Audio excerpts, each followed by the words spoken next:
welcome to the Fruity Knitting Podcast. This is episode 11 already. I'm Andrea. I'm Andrew.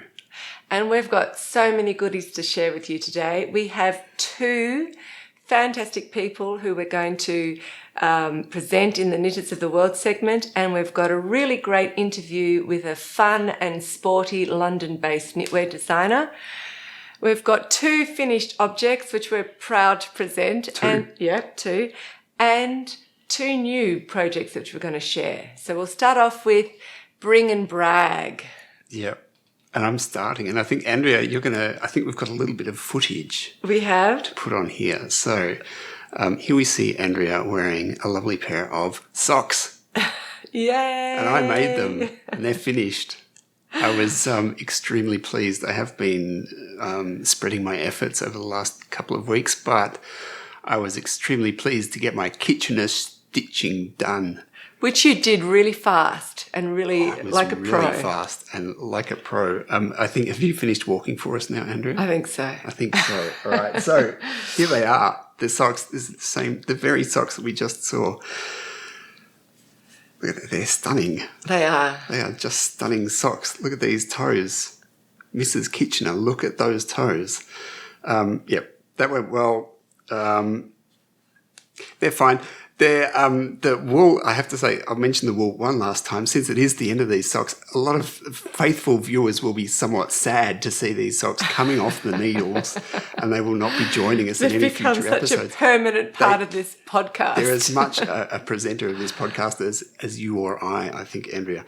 I will say one last time, the wool is the Rowan Fine Art, which is a mohair blend. I've forgotten by now. I can't remember all the details, but it is a mohair. With silk and merino. And it's totally stunning. It's a really nice wool. It's discontinued. So if you see Rowan Fine Art in a D-stash, I haven't investigated D-stashing because I don't actually have any You'll shortage probably of wool. still be able to buy it in your local yarn store. I would say go out and get it because it's a really nice wool. It's probably not cheap, but maybe it's even cheaper than it normally is. Yep. And but so there it is. Yeah. Beautiful colour, beautiful texture. Really nice. And I love them. I love the heels that you've done. What I love about knitted socks, I like my knitted socks not to be lacy or cabley, but just really practical, really warm and practical, because they're ideal for putting over another pair of socks when you're going out hiking or in winter or in our freezing cold house in winter. And I like them to be a pretty colour and just fit beautifully and to be very practical. And that's exactly what they are. So thank you very much. That's one jumper paid for from my side. And did they perform well in the test walk? Yes, they did. They did very much. So thank you, Andrew. So everyone say farewell. Farewell to these who have accompanied us for many episodes. This is project number 3 for me. Project number 3, which...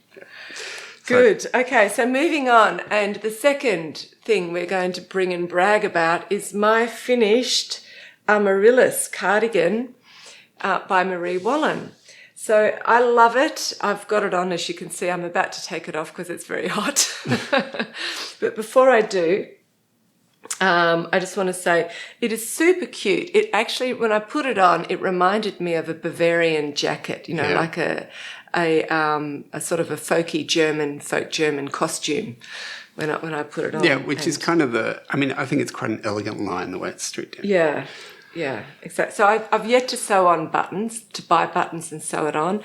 It has been blocked and so the inside is lovely, all finished. I back stitched the seams, which I have done all the filming for a little tutorial on this, but I've got to edit it sometime, which will take a while. So what I did want to point out is when I first saw that it was knitted in the flat and I would have to be purling Fair Isle, I thought, oh, that's a shame, but it's I think quite typical of Marie Wallen, so I'll just grin and bear it. But then, having done it, I realised that it is actually the smartest way of knitting this. The reason being is you start here, if you're starting and knitting across, and you're Fair Isling your green across here, okay, if you were doing it in the round somehow, you'd have to stop and have, God knows what, have a long float. You wouldn't have that. You'd have to cut it off and start again. So it makes utter sense to stop and Go back and purl forth. backwards. Because you wouldn't carry it. You've got nothing on the back. You've got nothing on the back, and even So on you the wouldn't side carry of it right it, round. you've got nothing. So Yep. it's totally logical, and it's not so hard. This is really a great jacket to do some purling Fair Isle on, because you've only got the sleeve cuffs, the hem cuff, and just this front section. So that was a lot of fun, and I'm finished. So Yep. that's great. So I think I'm going to take it off now so I don't sweat in it. We're up to under construction. I've got two things under construction, but the first thing you can see, I'm still knitting with the same wool as my Amaryllis. And that is the Avocado Felted Tweed by Rowan. And that is because I am going to do another design. I'm straight off one design by Marie Wallen and straight into another from the same book. And here's the picture of it. It's Blossom, and it's mainly intarsia. So you can see the main body of it is using this avocado colour, and have I got it in here? Yes. And the background of the yoke is using the clay colour, and these two colours together is what I've just finished knitting my Amaryllis cardigan in. So it's great that I'm able to use up my scraps on the next one. And all of these colours that I've got here in my lap. So Andrew, you're back in view now. I'm back. Right. Yeah. I'll behave myself. Behave yourself. No silent swearing behind the screen. Okay, so we've got all of these extra colours, a little bit of blue there, duck egg blue, if you can see. And they're all of the colours that are going to be used in the rose motif intarsia. So there's 5 large rose motifs around on the yoke, and there's 10 little rose motifs around the hem, and 2 on each sleeve cuff.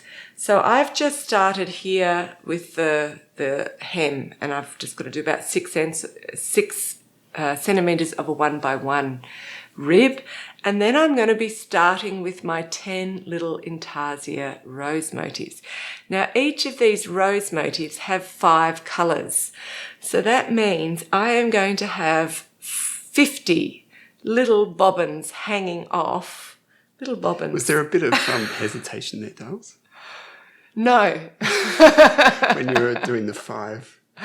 No, because I'd already bought the wool and committed myself. I don't know if you remember, but when I was reviewing this book, I said that it was Marie Wallen had labelled it for the experienced knitter, and so it had as many dots as she could give in her book. And I said, no, I don't think it's so bad really, because it's mainly stocking stitch, and you've got a little bit to fiddle around at the bottom, and then your major intarsias at the top. But apart from that, it'll be a piece of cake.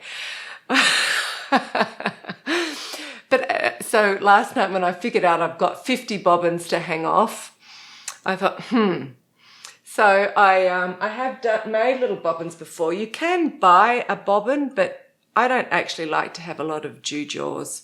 I like to handmade them. So tell me, when you buy a bobbin, what is it? What is it? Just like I've never bought one. I've only seen them on other people's Ravelry pages. So it's like some little contraption that you can wind your yarn in, and it sort of clips it, and then your thread is hanging off it, so it won't get tangled up. Okay. So that you've got all of your different colours just hanging there at the places they're meant to be, ready to use them when you get up to that spot.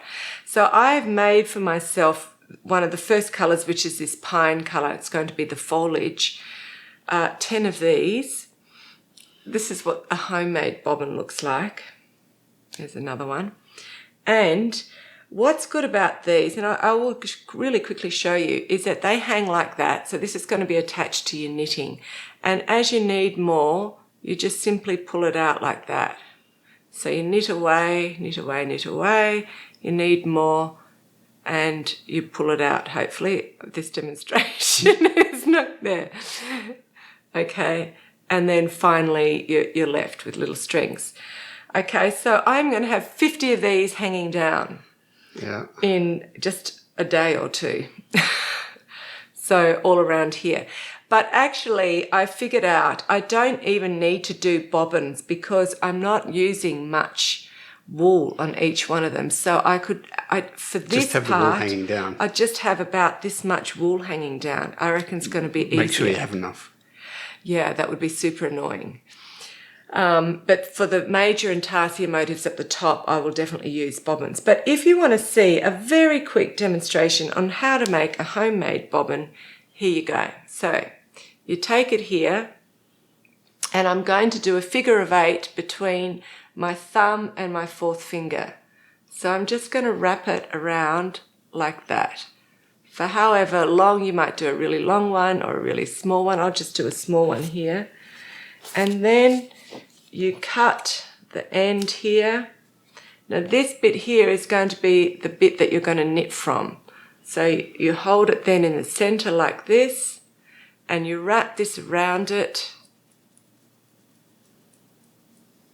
And then you do a little loop and stick it through, and there's your bobbin. Okay, and as you need it, you're just going to pull it like that, and this all stays together. You keep knitting and you pull it. So they're pretty easy to make. You don't actually have to invest in bobbins unless you've already got them or you're keen to have them. So I'm curious to see if you get to the end of this project and still have the same attitude if you're 50. But I do think of when you've got just a length of yarn, you surely that's going to be fine. It'll just be a fringe. Yeah. I'll have a fringe hanging down. Moving on to my jacket. We introduced this last week. I'm working on a hiking jacket for myself. So it's a hiking jacket. I'm going to wear it when I'm out walking in the woods. It's cold a lot of the year here in Germany, so I'll get plenty of use out of it. We're working vaguely off a pattern, but we're also making up a few things ourselves and taking inspiration from different places. One of the things that we did decide to do was this peekaboo hem. Okay, so the main colour for the jacket is this grey, which is the Yorkshire Wildlife Trust wool. Hebridean and alpaca. Yeah, so it's Hebridean wool, Hebridean breed and alpaca mix. We talked about that in the last episode. You can find out a lot about that wool. And we wanted to have this contrast colour in there. Okay, so we introduced that last week. One of our viewers, who is Diane, Ravelry user, is Not Just Hats with a K-N-O-T. Hello, Diane, and thank you for your great input. Diane put comments in I think it was in the episode thread, and gave us a few tips. And we think they were really good, and I'll just go through that quickly. I think I've understood it all. Cool. Now, we have to, full disclosure, Andrea implemented some of this, all right? I'm essentially doing the knitting, but Andrea does do some of the tricky bits. The reason why, can I interrupt? The reason why I think that's perfectly fine is that when I was learning to knit, I always had my mum by me. And if I did a mistake and it was down here and I'd knitted all of this and I'd go, Mum, I've done a mistake.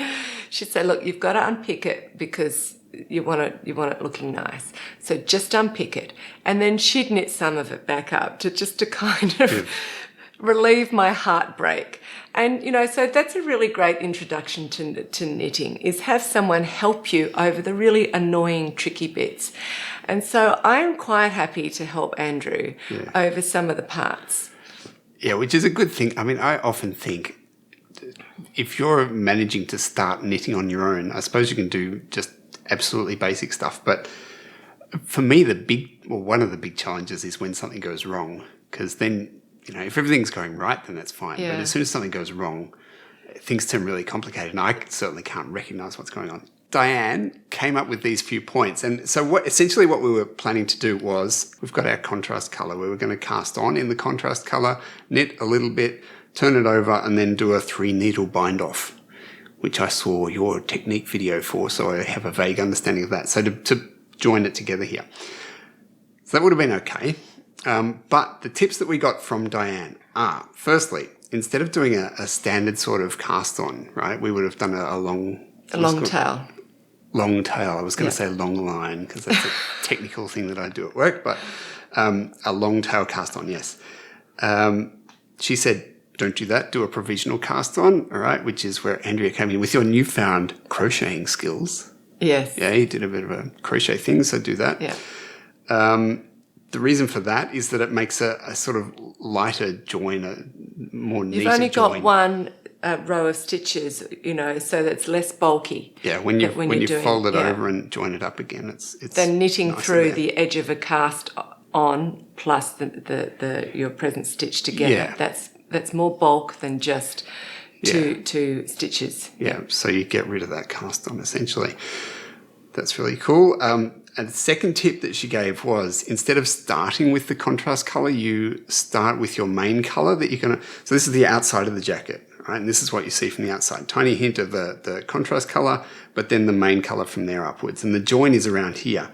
And the idea is to do a couple of rows of the main colour when you start. Okay, so this is where the join is on the inside, and that's the join on the outside or the right side. Doing the first bit in the main colour means that you don't get any sort of shadow of the contrast colour coming through here. So it's really clean again. Yeah. Right? And the other reason for the provisional cast on, so you're just doing a 3-needle bind off instead of knitting into the hem, is that it's more elastic and you won't get the puckering, because normally a cast on edge is a little bit tighter. So you won't have that. And you can see this is so elastic. You can hardly even tell. It's just brilliant, isn't it? Yeah. It's really elastic. So you did that. You did the provisional cast on, and you did this 3-needle bind off to join that. Because first of all, there's a lot of stitches here for Andrew to do a provisional cast on, and he's never done one before. And the wool is a little bit splitty. It's a brilliant wool for what we wanted. It's definitely an outer layer garment wool. But it's not the easiest wool to knit with for a real beginner. I find it fine, but but when you're doing a provisional, you can get stuck stitches a little bit. Yeah, and look, honestly, I don't need to get into every technical detail technique right from the start. All right, I've got no qualms about getting a little bit of help along the way here. The third thing that Diane suggested, which we also did, was we had planned to just knit, right? Just do a stocking stitch, isn't it? Just plain stocking stitch round and fold it back and join it on. And that would have been fine. But the suggestion was that instead of doing that, you do one row, which is out of sync. Okay, so for us, I ended up doing 3 purl rows after each other, right? So I did my normal purl, and then I did a purl where I would normally do a knit row, and then I did another normal purl. And the middle purl row here is what makes up the edge, and it's done this super neat edge on it so that it sits really flat. Yeah, because normally a stocking stitch would be a bit more bulky and curved. Yeah. And this is flat. It's worked out really beautifully. I wasn't sure whether it was, whether we wanted to do that, but we did it, and it came out absolutely beautifully. Sits really nicely. So that was cool. Yeah, so whatever your turning row is, whatever the row that you think you're going to turn on, you do the opposite. So if that row was going to be a purl row, then you would knit it. Or if you're on it, it was going to be a knit row, you would purl it. And then you get this purl row on the edge. On your right side, yeah. Yeah. So thanks a lot, Diane. It's the second time she's given us some helpful hints. So she's really somebody who knows a lot about how to make a garment fit and all these little tricks of the trade. Yeah, I did time myself, right? I was curious, and I'm a bit of a numbery sort of person, so I timed myself. Are you going to reveal? I'm going to reveal my numbers because we're hoping that they're improving. Yeah, there's scope for improvement there. So I was taking, how many stitches? Do you know how many stitches we've got? 120. 120. Okay, I was taking about 9 minutes, I think, for a knitting row, and about 15 minutes for a purl row. Okay. Now you got to bear in mind, this is a hiking jacket. I did do the calculations, and what I figured out was I would be able to wear this jacket when I was 86. And so there was a question as to whether I'd still be hiking by the time the jacket was finished.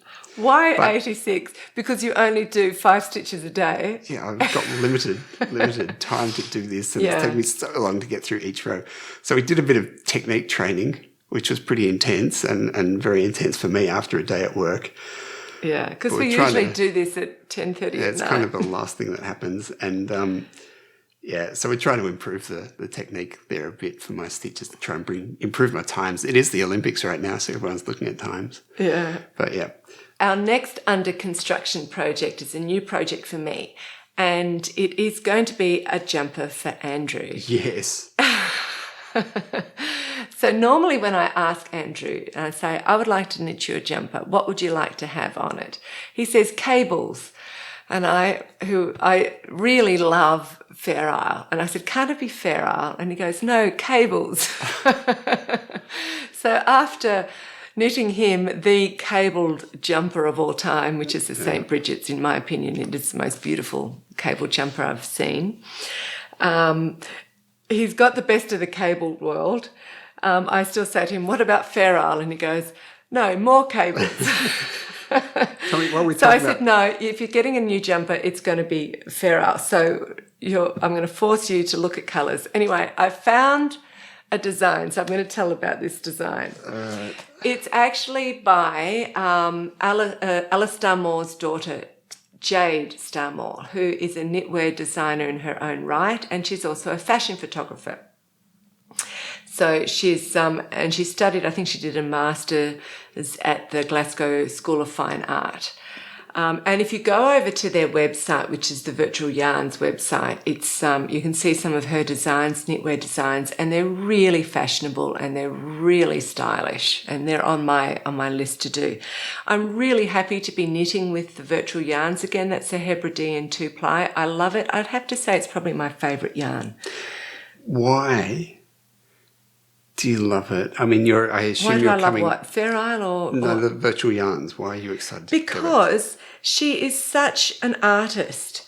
And when she makes her yarn, they are so beautiful. They've got so many shades of colour, and they're based on the flora and fauna. I've said this in the first episode of the Hebridean life around her, and she's actually a bit of an expert, a recognised expert on flora and fauna in the Hebridean islands, and she really knows her stuff. And so some of these designs are based on plants and others on birds, and she has like a storyboard for each of her yarns, and you can see photographs which Jade, I presume, has taken, and then the story of why this particular flora or fauna has motivated her. Yeah. Does that answer your question? Yeah. So you like the colours? The colours is the start. The wool itself is perfect for Fair Isle. Yeah. It is just beautiful and soft and great to work with. So let me get on and tell you about the design. It's called Firebirds, and it was inspired by the legend of the Firebird. And the Firebird legend is very popular in Slavic folklore. So the Firebird itself is usually a large bird with very majestic plumage, which glows in fiery colours. And even the feathers, when they're plucked from the bird, they still glow. And one feather alone will light up a large room. So the legends or fairy tales that are based on the Firebird usually are about a difficult quest.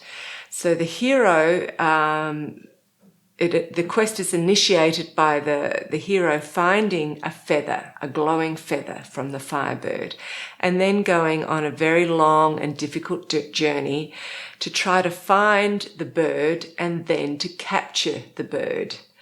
Jane's Firebird is quite a vain Firebird. Jade. Did I say Jane? I didn't. Jade. Okay, so it's looking, her image of it, it's looking over its body at its beautiful flamey plumage like this. And she's used the colours of these colours here, which is, that's clover, that's wild orchid, sundew. That is one of my favourite colours. It's really just like rays of sun, and corncrake, which is based on a bird. So all of these colours here will represent the flaming plumage of the bird.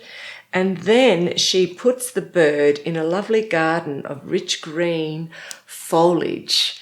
And these colours are used for that. So we have lapwing, which is also based on a bird. That's my favourite green colour. That's stunning. bog bean, kaluna,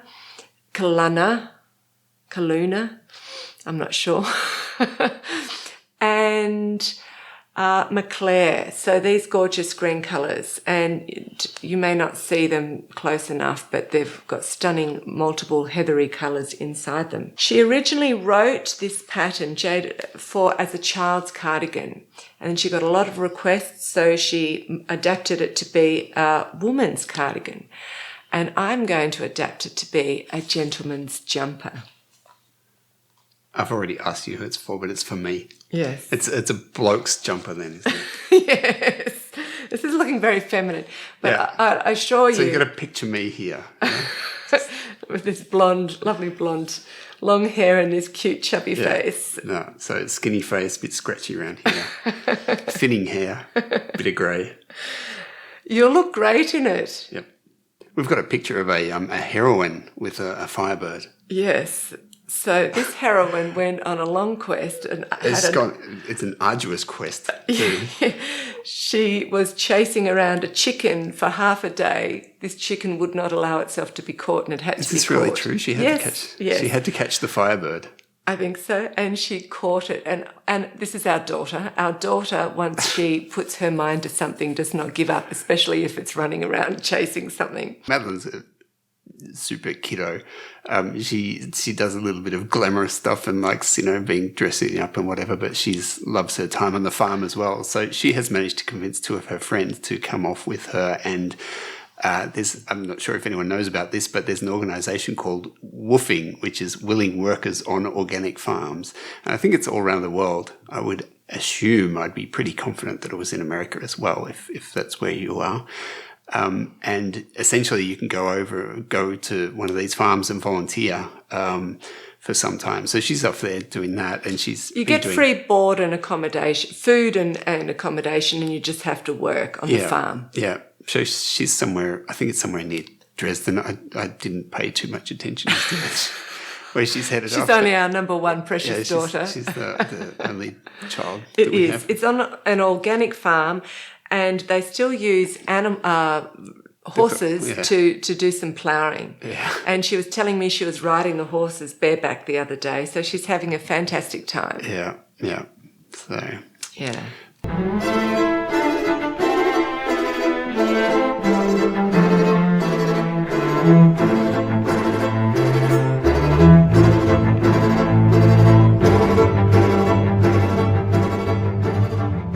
Hello, Andrew and Andrea and Fruity Knitting podcast viewers. We are so thrilled to be part of Knitters of the World on their podcast. My name is Sarah. And I'm Rob. And we are talking to you from northern Maine, up near the Canadian border in the North Maine woods. So let's get right to the knitting. I guess I'll go first. Okay. So we were asked to share some inspirations with you about why we knit, how we became knitters, or where we might be going with our knitting. And my neighbors are going by in their pontoon boat, so we'll just wave very gently. And so I really started knitting to connect with space. I had spent quite a bit of time in Scotland on the sheep farm, and moving back from there, I just wanted to connect to landscape and connect to that lifestyle that I love so much. And so I do that through knitting. Most of my focus is on yarns and place-based yarns, and so knitting allows me to connect to landscape through that, mostly wild northern landscapes, which I love. So, how about yourself? I'm inspired by knitting by my wife, Sarah. So It was a vow. pretty much our household lives and breathes fiber. So whether it's stuff she's spinning, we're combing stuff, hopefully do some weaving. Yep. So so it's a lot of fiber. I like to do tactile things, and I'm pretty crafty, so I enjoy knitting. And I'll show you a few projects here shortly. So another inspiration for me is Elizabeth Zimmerman and some of her traditional DVDs that we've watched on just some classic patterns and early knitting. Yeah. One of my favorite pairs of socks that I've made is this pair right here, and it's made out of Lincoln Jacob wool and then North Ronaldsay. And I needed a tall pair of socks to wear with my boots in the fall and winter time, and I couldn't find a pair, so I decided to make a pair with the help of Fiber Track. Probably my most favorite project that I've done to date was finishing this toque, this little French Voyager's hat that comes up to a point, and I may put a little tassel on it. And it's made out of a 5-ply Gansey from Upton Yarn, natural dyed colors. And what was challenging about it? It took me 2 goes at it, and we didn't have a pattern, so we basically created the pattern to make this because I couldn't find anything, even in your Ravelry accounts. Rob had to learn to frog on this Yes. particular project. So there's my little toque that I'm looking forward to wearing this fall when it's not 90 degrees out. Like So, it is today. Awesome. great. What have you got on the needles? Or completing? Thanks for asking, honey. So I just picked a few projects that I thought kind of exemplified some of my challenges and also kind of exemplified things that are important to me with my knitting. And all of these projects are breed specific or place based yarns. So yarns that really connect me to place and particular landscapes. So this first one is Cockatoo Bray by Kate Davies. It's the first steek project I ever did. This is knit with Nash Island wool, which is a island off the coast of Maine, and there is a feral or wild flock of sheep that live there. It was started by a lighthouse keeper's daughter in 1910. So I just love the work that they're doing. It's a story that I want to support and a history that really is evocative of just mystery and romance to me and the whole idea of Maine coast and, lighthouses. So traditional Shetland yoke, Kate Davies, Cockatoo Bray. The other one I brought was Orion's Belt. This I knit out of Maine Coopworth from Upton Yarns. And this is place-based, natural dyed yarn from a Maine dyer, dear friend. All of these kind of bring in community. So my friend Sarah was the dyer and designer of this yarn. The Nash Island yarn is my dear friend Janny, and so you'll see that theme kind of coming out with all of these knits. So this is natural dyed. This is madder, and I think weld and maybe indigo for that tiger lily. And Orion's Belt. It's got a gorgeous drape. Coopworth from Buckwheat Blossom Farm. And then the last project I did as part of Louise of Knit British's Hap Along. This is the Half Hansel by Gudrun Johnston. And all of this yarn is hand spun by me, except for the American Jacob right here, which was hand spun by a dear friend, Emily of Fibertown. And the pattern was gifted to me by a viewer, Goalie Bear Knits. I received combs to do the most rare breed in the United States, Santa Cruz, to prepare that fiber from Saratoga Knitting. I received Navajo churro from Texas from a friend, Heidi, of Undead Yarns. And so just a real community project. And all of the breeds included in this are conservation heritage critical breeds in the United States. They are all the wild breeds in the United States, are considered feral breeds of the U.S. And then the Jacob and the Churu are have another status. So everything here represented is conservation, and I'm losing out on my specifics. So anyway, so that is kind of just a few projects that I feel like best kind of wrap me up as a knitter. So we're going to pass you over to a little adventure we took, and we will see you later. Thanks so much, Andrew and Andrea, and we'll see you on the podcast. We've brought you out on a little knitting adventure. This is past Meganic Lake. We got Katahdin in the background. We're here in northern Maine. You can see our boat, and we thought we'd show you a little bit of how we knit, per the request of Andrew and Andrea. And won't you join us for a little knitting adventure in the wild?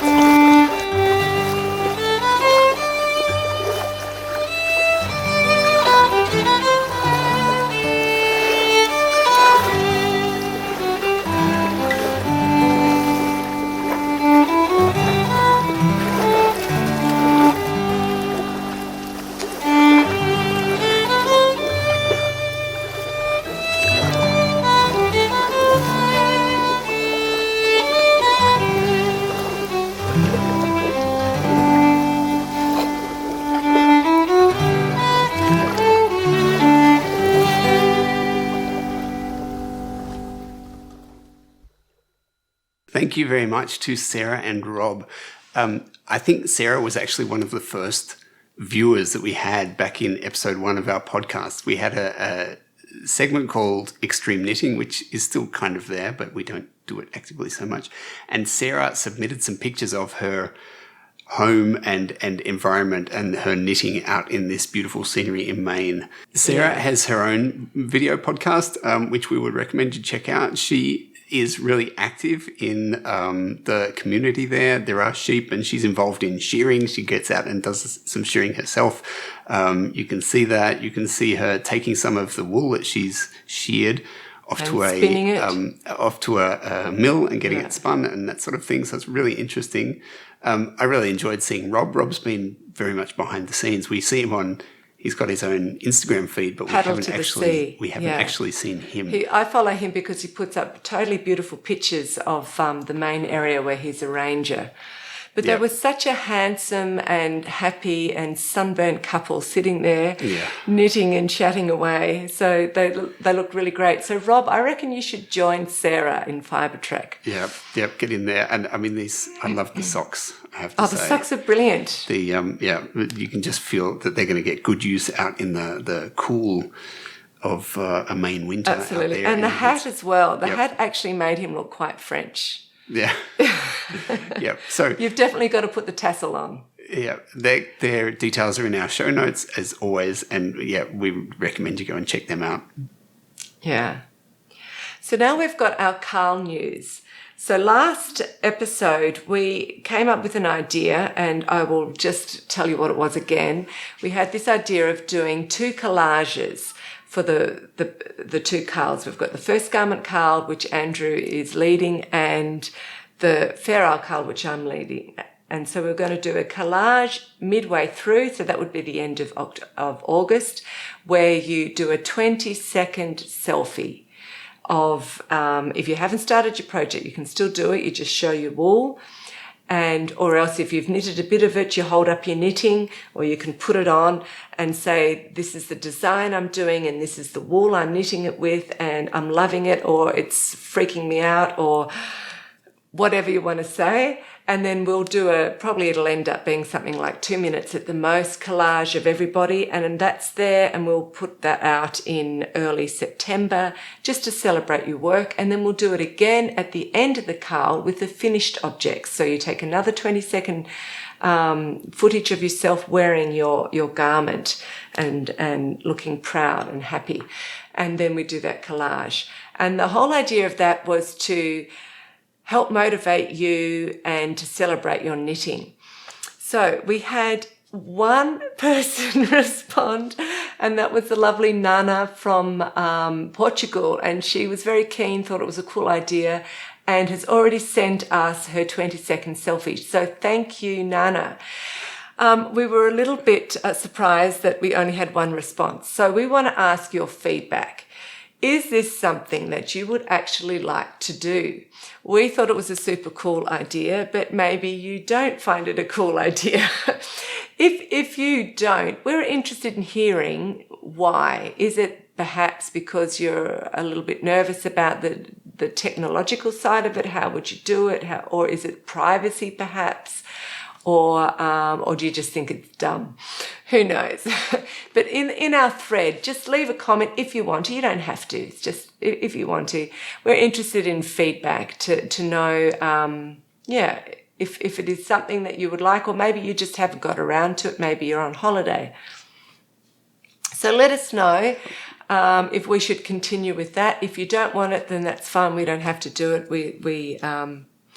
We're happy to try out new ideas and reject them if they don't work, and bring on other new ideas. So coming up now is a great interview with a London-based designer, knitwear designer. She designs a whole lot of things, from jumpers, scarves, accessories, even skirts.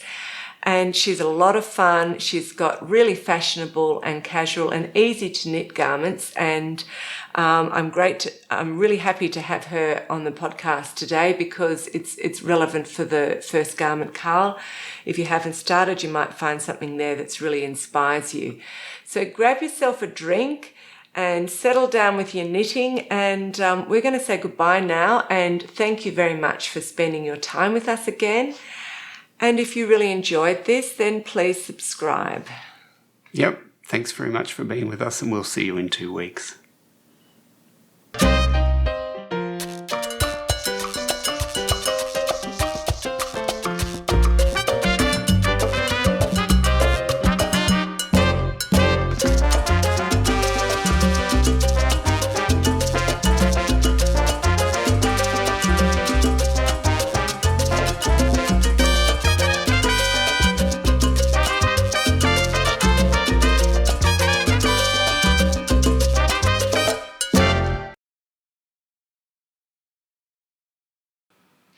Welcome to the Fruity Knitting Podcast.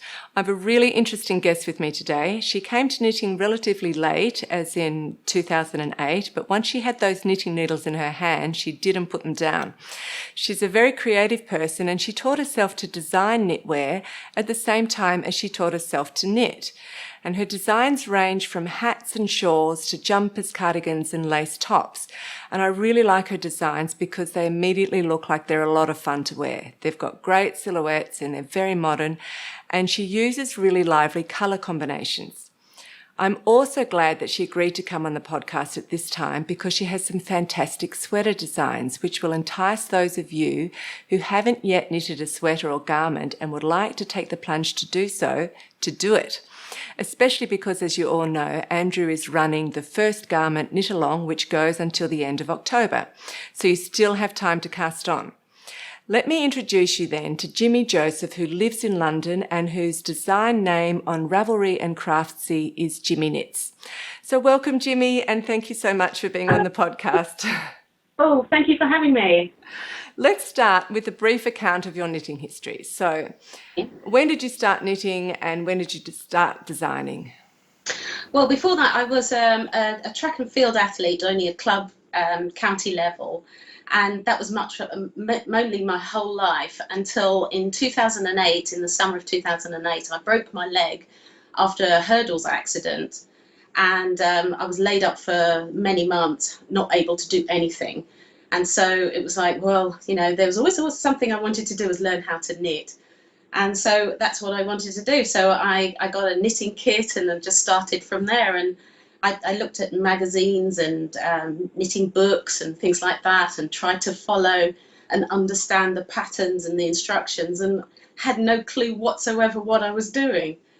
And it all sort of went from there. But I knew what I wanted to knit, but I just didn't know how to go about it. So I just used intuition and just worked out how to do decreases, increases, and little things, and just worked from sketches and then you know, just following lines and patterns and making mistakes and just enjoying the process as I went along. Okay, so would you say like you had a love of clothes and you would just look at a magazine and sort of see something and then figure it out from the view of it, and that's how you started? Yes, pretty much. Many of the knitting magazines, they will have quite complicated decreasing instructions, which will be, you know, decrease every 9th following row and then again every 16th following rows, etc. And I found that impossible to follow.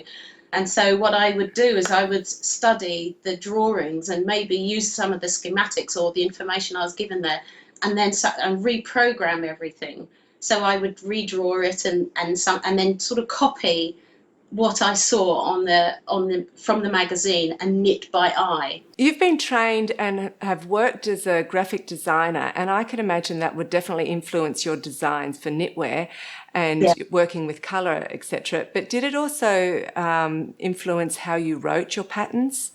Yes, very much so. I think it's because we, as graphic designers, we are trained to try convey information that is given to us in the most comprehensive manner that can be understood by the general public. So you have to look at logic, you have to look at flow, how somebody would read something from left to right, from up to down, and so from up and down, and so on. And you know, we'll use diagrams, we'll use color, we'll use emphasis, you know, in wording and, you know, and format. So that all is how it transfers or translates into my patterns in a lot of ways. So your patterns would probably look pretty different to a normal pattern that you would see in a magazine, a published magazine. Is that right? Pretty much. I tend to work more long-handed rather than short, using abbreviations for everything. Where something might be confusing, that couldn't be described in words, I would probably use a diagram. I have illustration skills, so I can draw what I need to communicate. And what's the feedback you've got from people who have knitted your patterns? How have they liked working? They love it. It's been amazing because many knitters who have knitted from my patterns, the first thing they'll say is, "I love how you color code everything."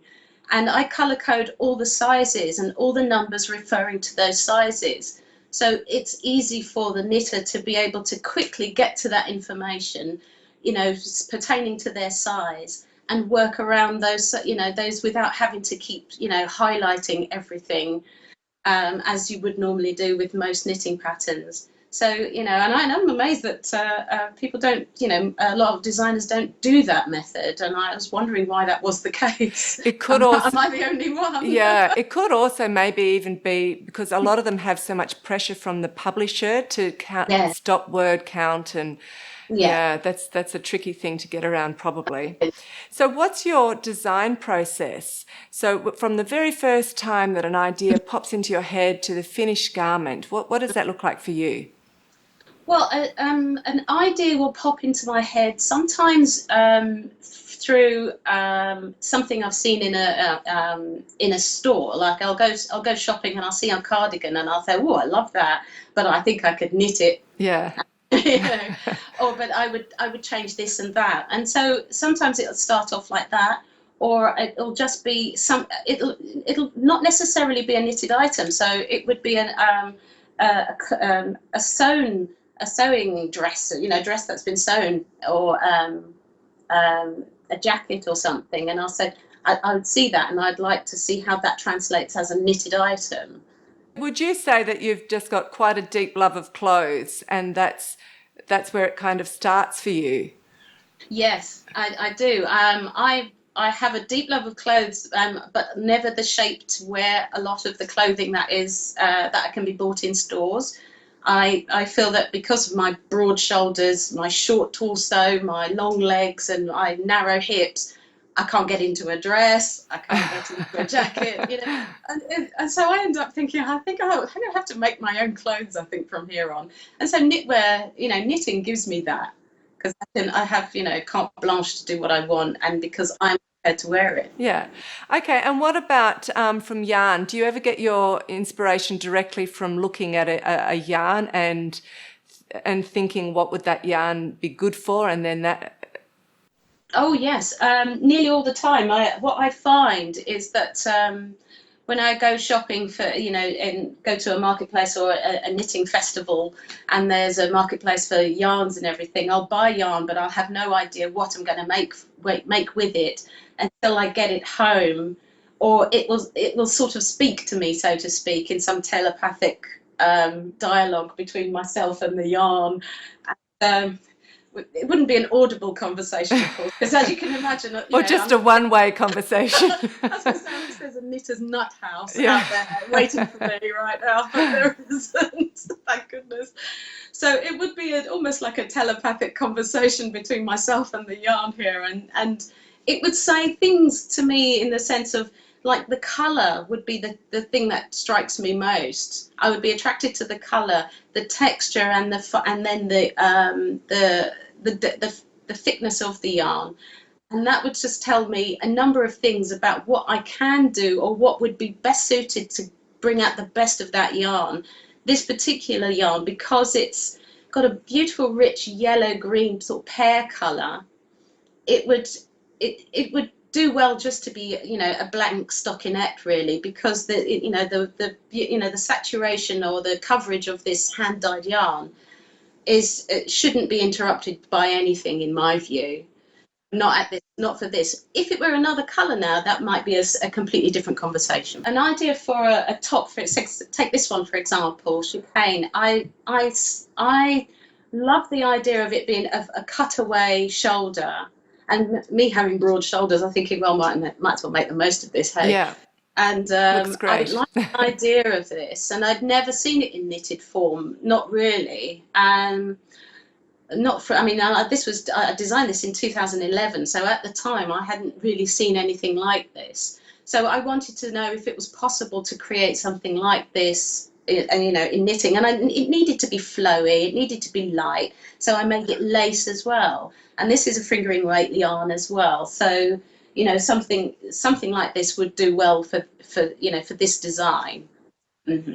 I love the two colors together. You have really good color combinations. Oh, thank you. Yeah. Thank you. Okay. And what about crunching the numbers for different sizes? How's that for you? Well, because every approach to my knitted project is different, because they're not all knit flat from the bottom up.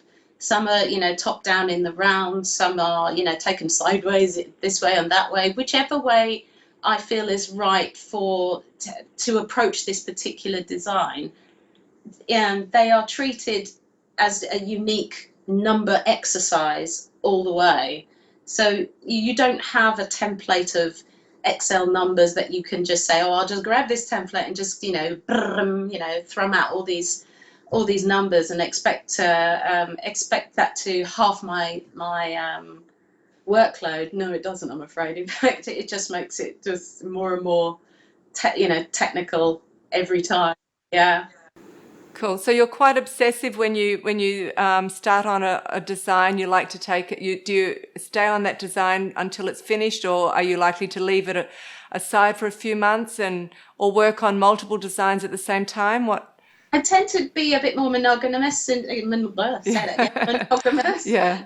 In my projects. I try not to have no more than about 5 projects going at any, design projects going at any time. I like to see them. I like to see the one that I'm focusing on most, to see it right the way through, or at least as what my art teacher once could say: you don't finish something, you sort of draw a conclusion on your work. So yes, I could imagine that. So decided, mate, you've gone as far as you can with this. You might as well just leave it now. Sometimes it can get worse when you. Yeah, just thinking, let it go. Yeah. Okay. So Andrew and I have got this first garment knit along in our podcast happening at the moment, and that's to encourage people who would really like to, because there's a lot of knitters out there who haven't yet done sweaters and would like to. But they need to take the plunge and do it. And you've got some fantastic sweater designs. So would you take about 5 of your favourite ones and talk us through the design elements and the knitting techniques that a knitter would learn by knitting your garments? Yes, absolutely. Right, here we've got 2 items actually. This is Boss and this is Tower of Strength. It's actually a skirt, but I'll take you through Boss at the moment. And this is a DK weight lace yarn, DK weight yarn in lace all the way through, and it's knitted flat from the bottom up, and it's actually knitted from this part of the panel actually from to the top, and the ribbing is picked up and knitted in the round once everything is assembled. And what I love about this is that it's actually very flattering for nearly all the body types and body shapes, because of the V-neck, because it accentuates the curve, and it also it flatters the shoulders. And if you're a person not particularly confident with their upper arms, you've got this integral short sleeve, which is just literally the body just extended further with the ribbing, and that sort of like covers much of your upper arms there as well. And the back is pretty much the same as the front.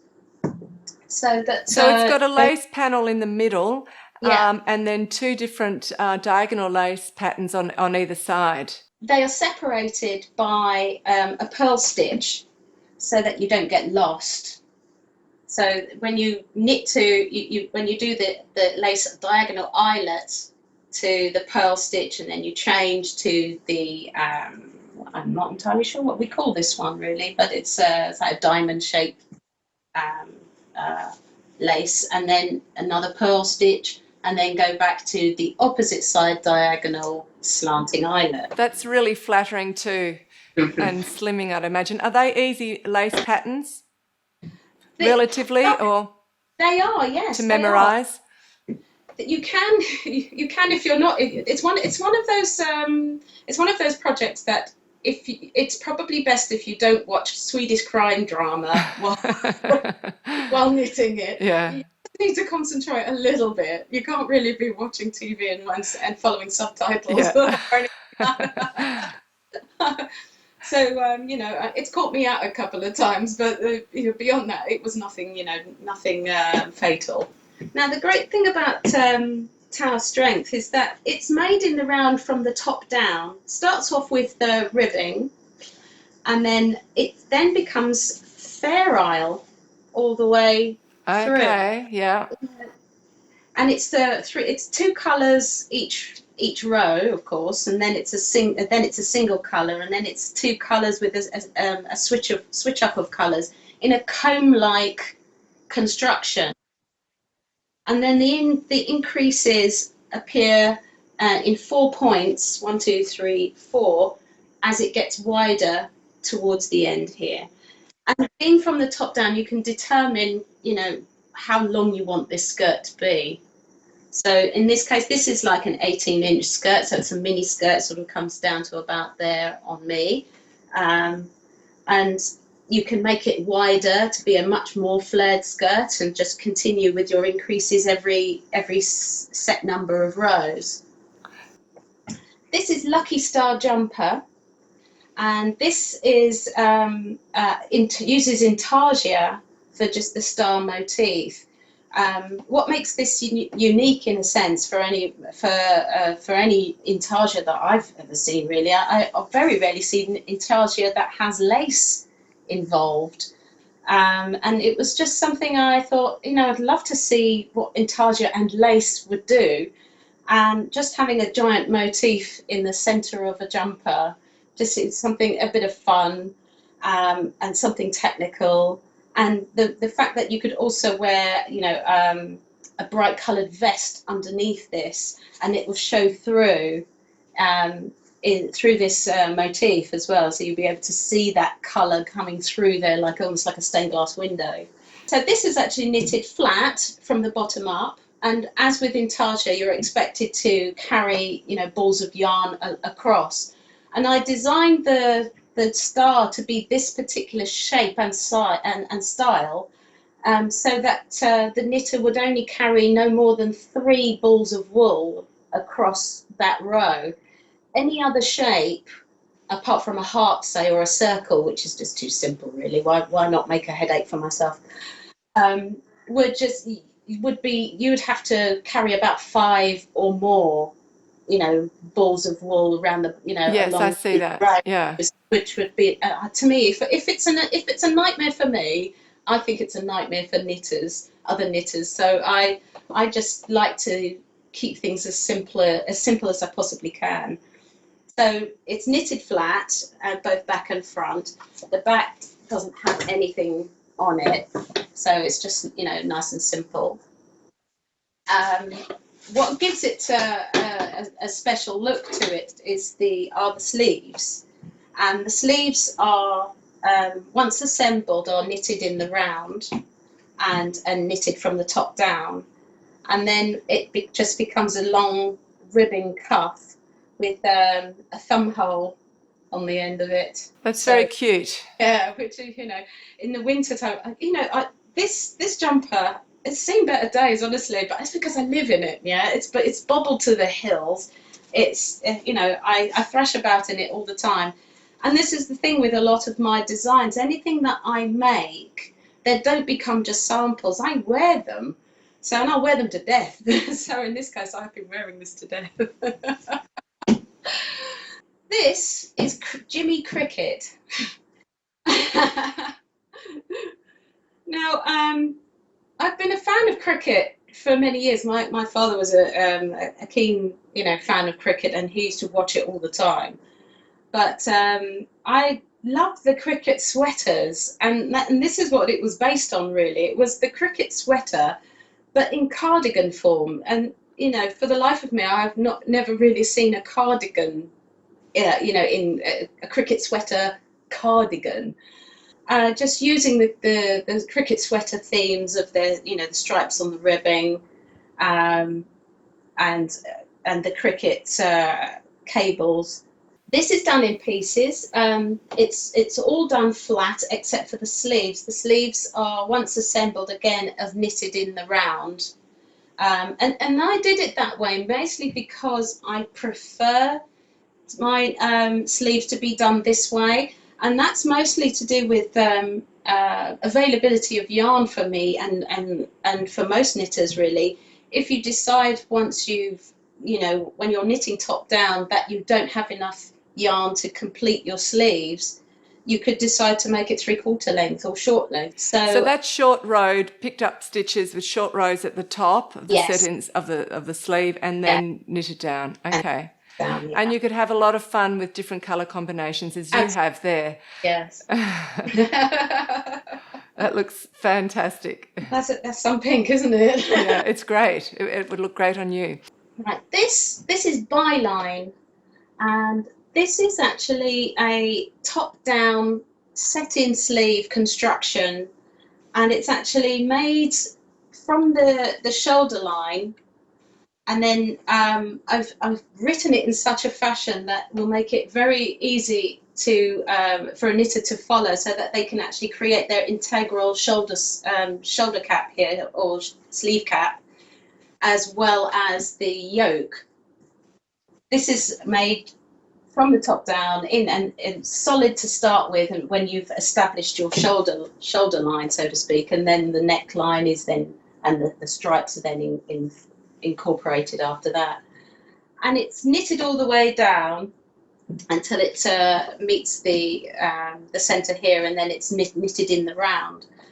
And on the side here is where we have a split, where we create this curve on the hemline, and then overlap the two edges there, and that's the same on the other side. And on the sleeve, we have a little button detail.